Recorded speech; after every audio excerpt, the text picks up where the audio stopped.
tiny little buttons.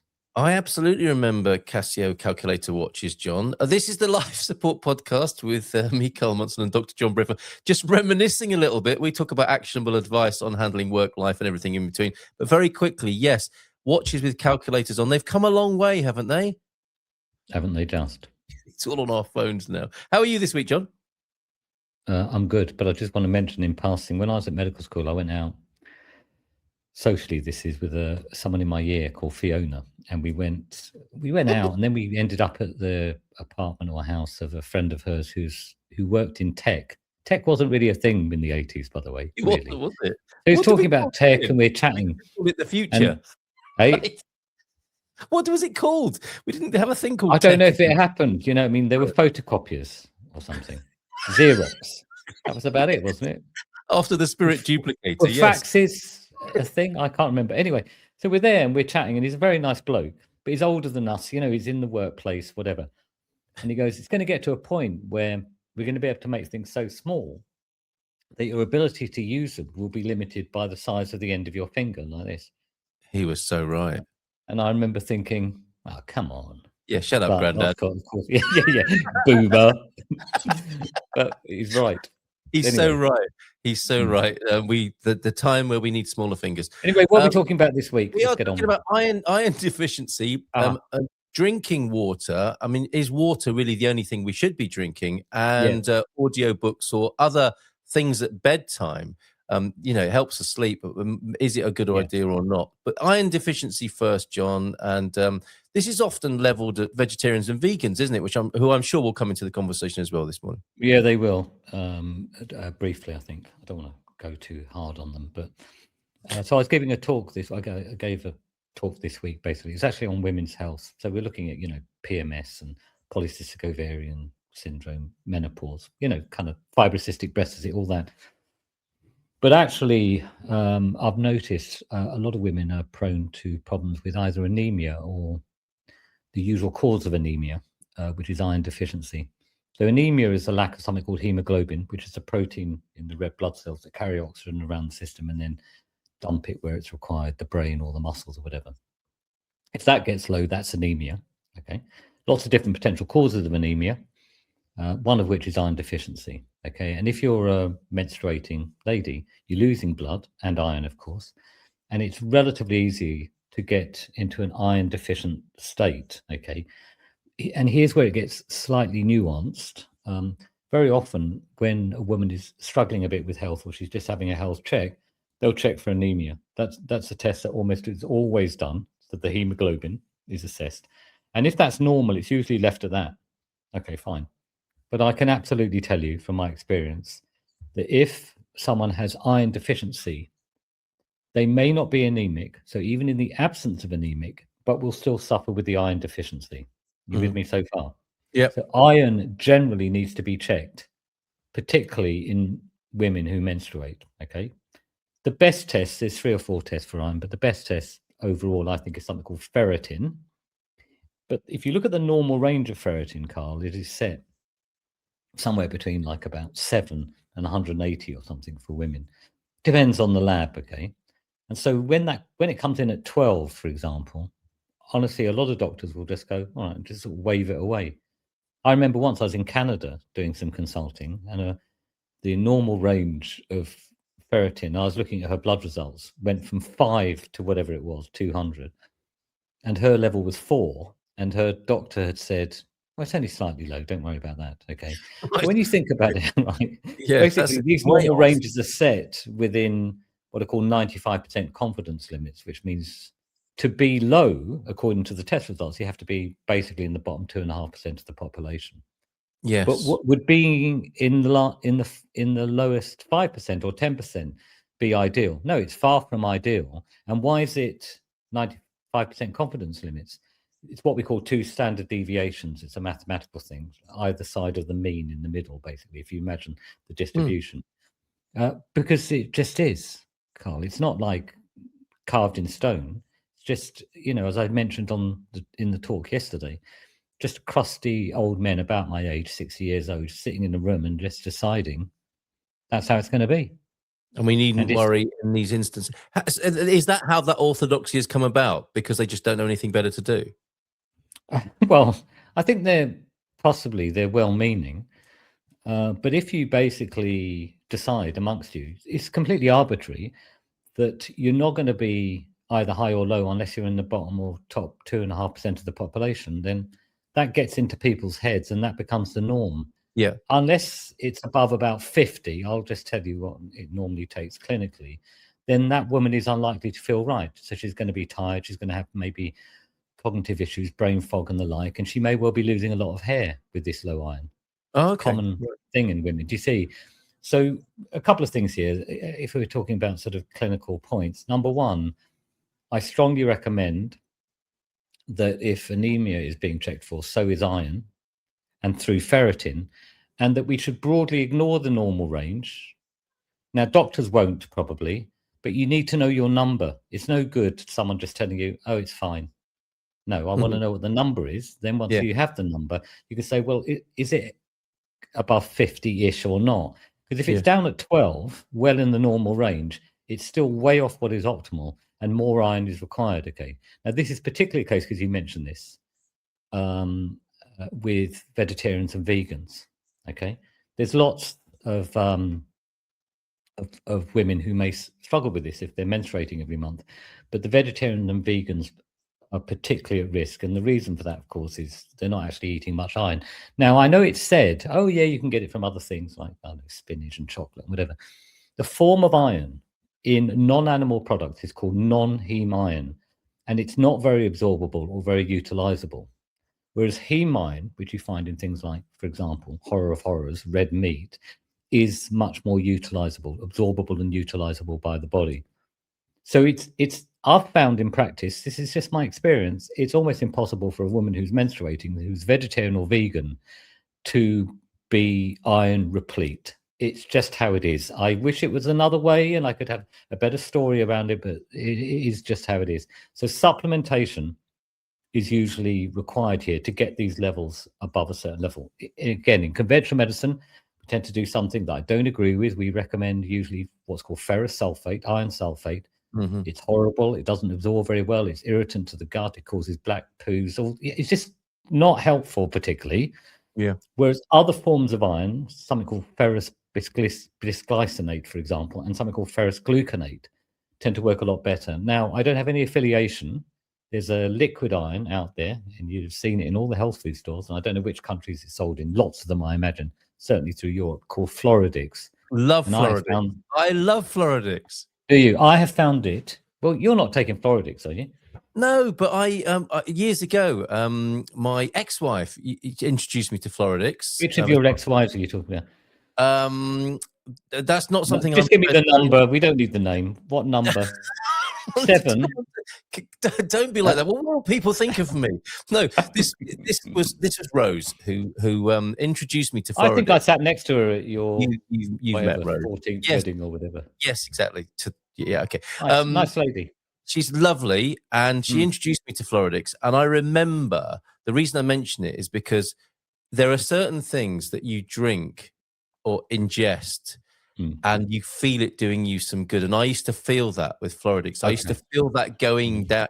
Some people will say that about whiskey, don't they? But I felt it fortifying me. And I don't know if I was anemic or lacking iron, or because there are other things in there that my body was responding to. But I mean, just a personal reflection. I love that product.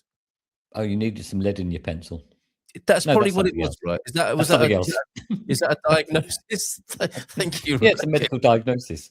Thank you. Yes, right. They talk about it at conferences. But are we saying it's a useful supplementation or not? Something like Floridix? Yes, it is. Oh, yeah, Floridix. Yeah, I found it really reliable in terms of helping women who are low in iron get their iron levels up and maintain them. Oh, yeah, for sure. Yeah. No, again, no affiliation. I've never spoken to the people at Floridix. I don't know who they are. I don't know where the company's based. I don't know nothing about them. I just know clinically. Look, there's probably other good irons out there. Yeah. But, you know, usually what happens in practice, you end up advising on a very small number of things because you've found them over the years to be reliable. Do you see? Yes. So incidentally, what do you make of that very anecdotal, somewhat superstitious phenomenon I reported there of the body I feel like my body is saying yes. Do you give that any credibility, that process? And do you know what I'm talking about? Yeah, I do. I mean, we talked about something a while ago where I was talking about a woman who I'd met at some book launch, and she'd been a long-term vegan and then collapsed in the street. And do you remember me telling you the story? She collapsed in the street. When she came round, the first thing she said was, "Get me a kebab." Right, okay, yes. Do you remember it? I don't. Maybe I was talking to someone else, or maybe I dreamt it. No, I think I've been in Anyway, this is the real myself. story. I've been in She that wakes up and she goes, situation. "Get me a cab." And then she said to me, and I never looked back. Oh, okay. And you hear this all the time. People who are, say, vegetarian, but particularly vegans, something calls to them and says, right, you are going to eat some bacon or you're going to eat a steak. They do it and they feel immediately revived by it.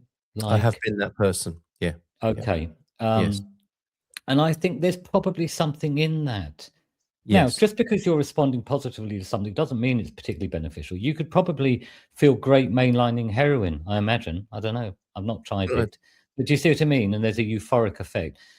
But when it comes to that sort of thing, like what I regard as quite a healthy food or a healthy supplement, Floridix, red meat, whatever it is, there's probably something in that. The other thing about these things is they're not addictive.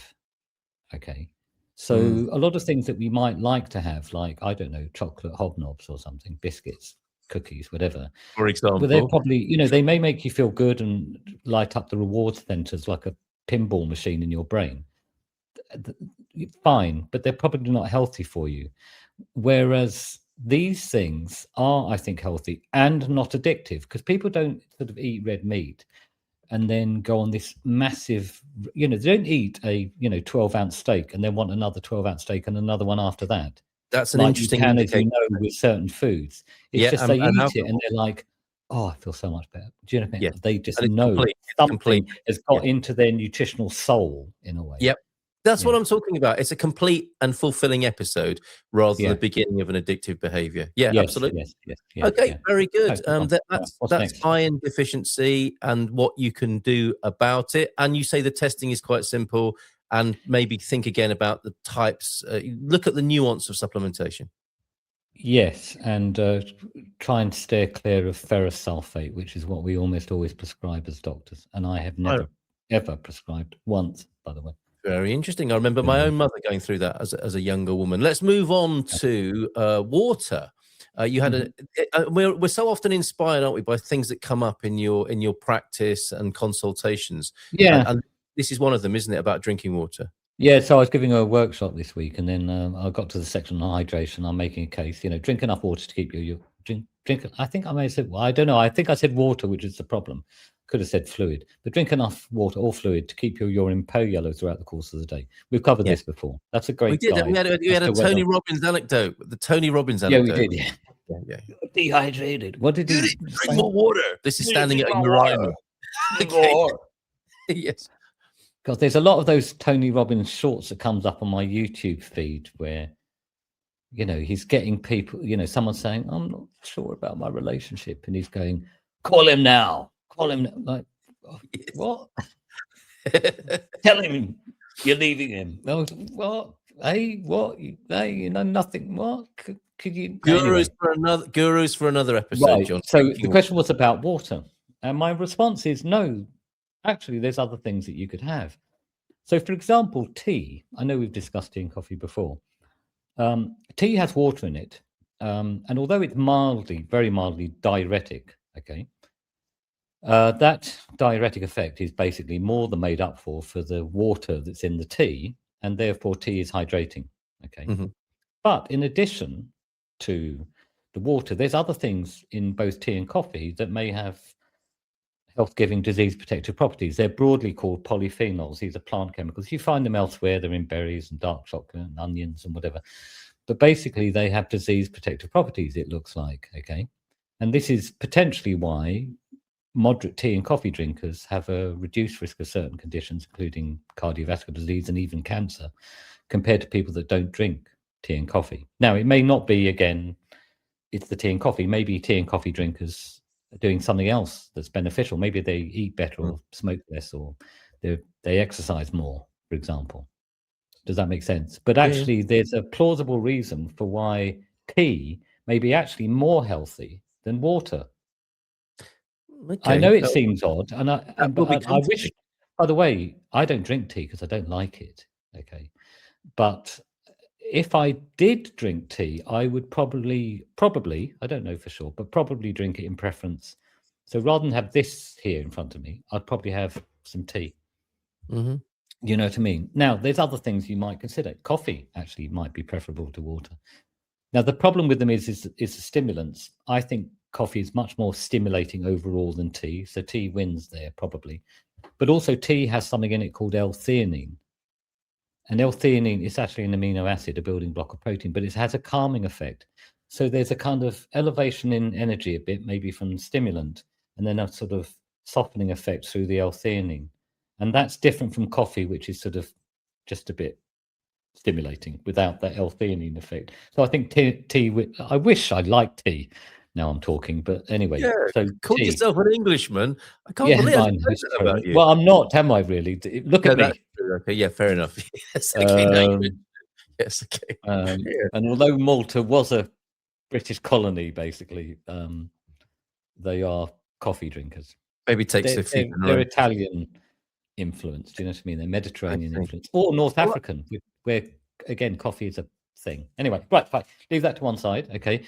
And then, like, occasionally someone will say, "Look, I want a cold drink, and I don't like water," and I think that's totally fair enough. Okay, so fizzy water, I think, is a good option for some people. Like, usually I'm drinking fizzy. Today, not for some reason. Just couldn't be bothered to soda stream it, but whatever. But also, there are fizzy drinks now that have what they call, I don't know how natural they are, natural flavorings. So it's basically yes. fizzy water with natural flavorings. I found some recently in the supermarket down the road called Apollonia. So San Pellegrino, who make I think, pretty decent sparkling water, high in magnesium, by the way, San Pellegrino.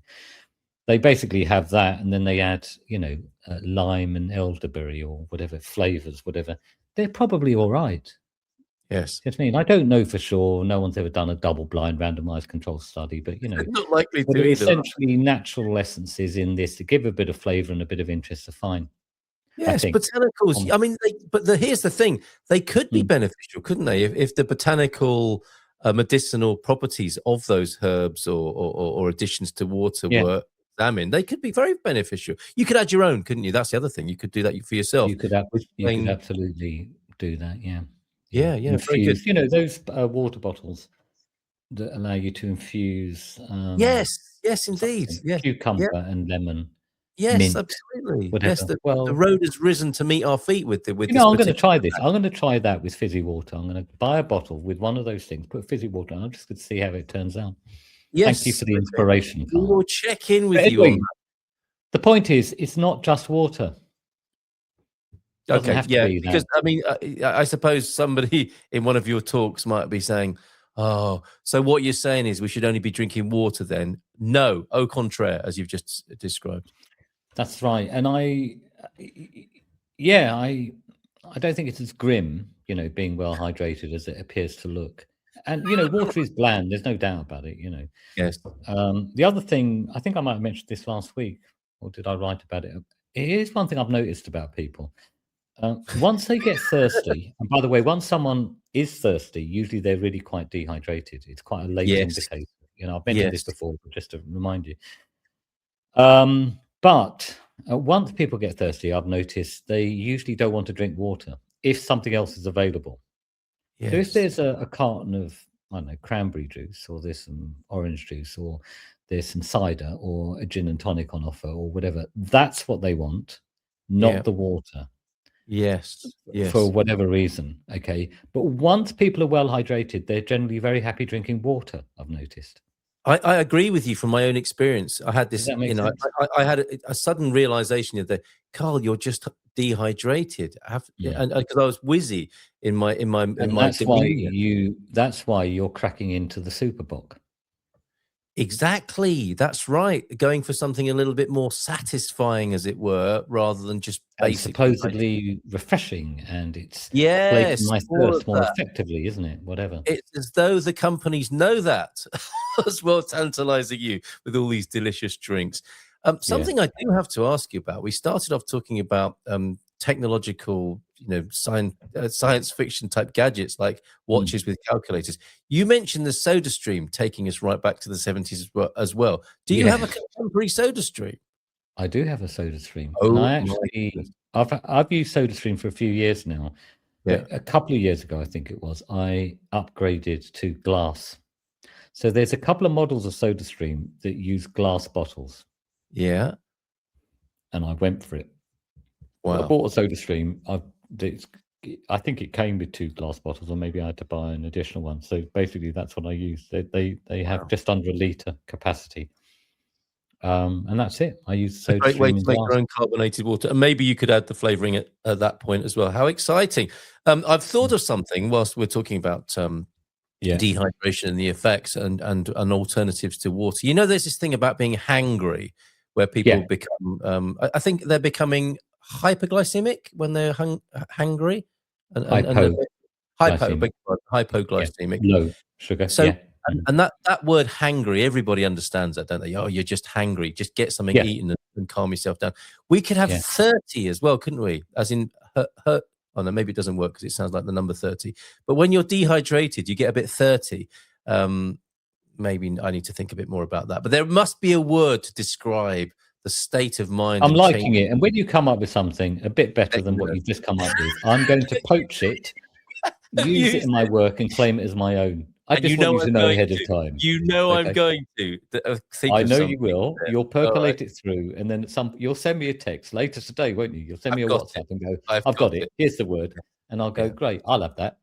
And it'll be our contribution. I'll scrub this from the internet, and then that'll be that.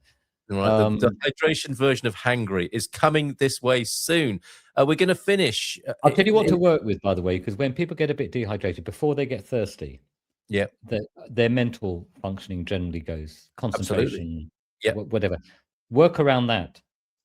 Okay, you're very welcome.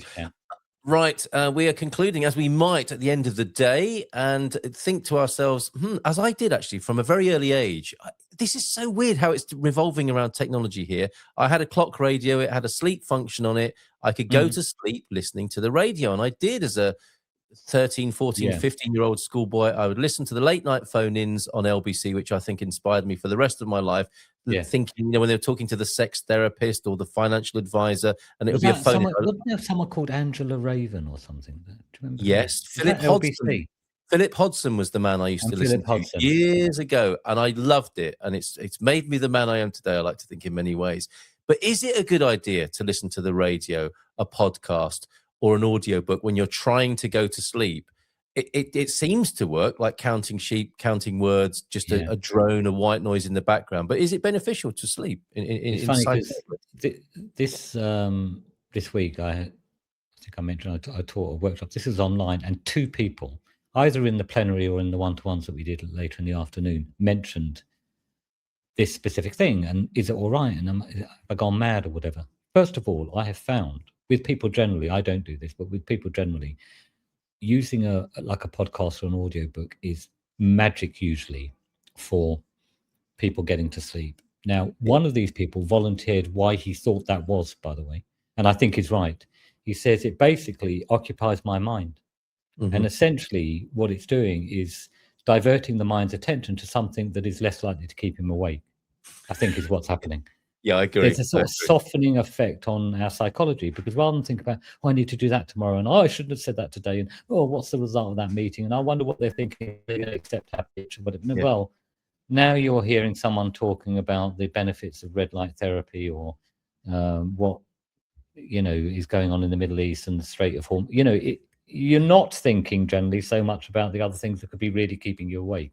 Yes. So there's that. Okay. Now, I mentioned it's a distraction. It is a distraction.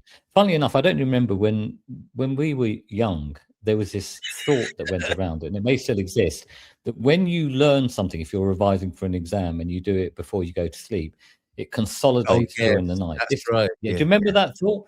I can absolutely tell you. I've asked people this 100 times. You remember anything about what you were listening to the night before? Nothing. It's gone. It's like Etch-a-Sketch. They cannot even remember which podcast they were listening to. or which audiobook. Yeah. Do you know what I mean? It's gone. It's been erased. It doesn't matter. It's served its purpose. Do you see? But it might One have of them gone actually to the said to me, he goes, unconscious. my wife doesn't like it because obviously there's noise going. Yes, this is And a I problem. did want to say, like I want to say sometimes on buses and trains, have you heard of headphones or not? Yes. Are they in your orbit yet or not? It's 2026. We've had them Newfangled since headphones. Yeah. talkies or whatever, anyway. It reminds me of headphones, the I idea think, are a good idea. a textbook under the pillow helped you absorb all the information in the textbook. Oh, that was your approach, wasn't it, to your Yeah, education? Yeah, that's why and I that only would got explain I a lot. got one E grade A level. Yes, I shouldn't have relied only on that method. I think so.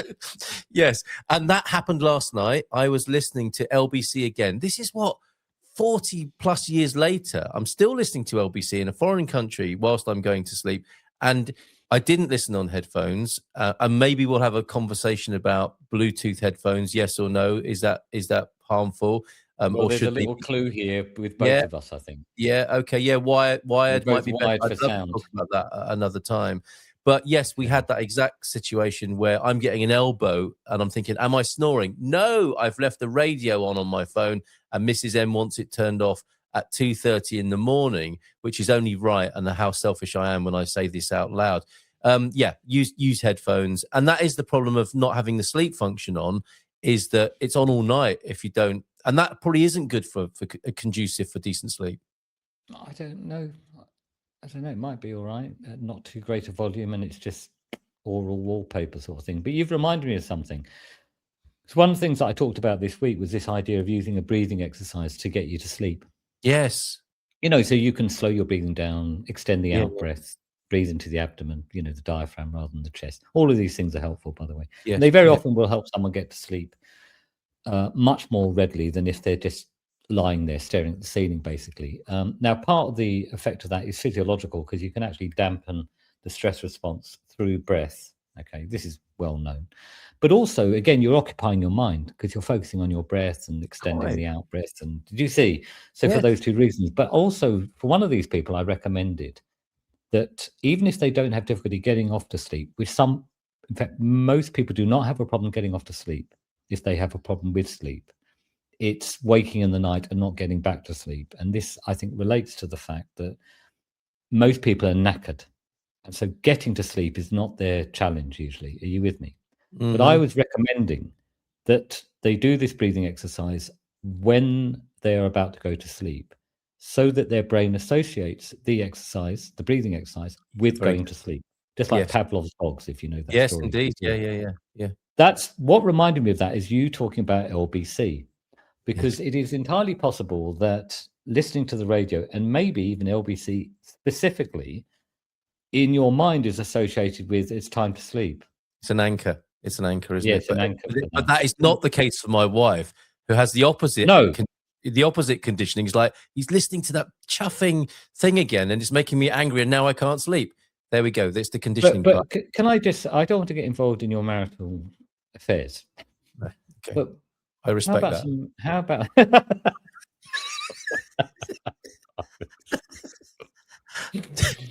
about some earplugs? For her or for me? 2 cents. Okay. Right. Carl. Yeah. Yes. Hey, someone say something. Carl.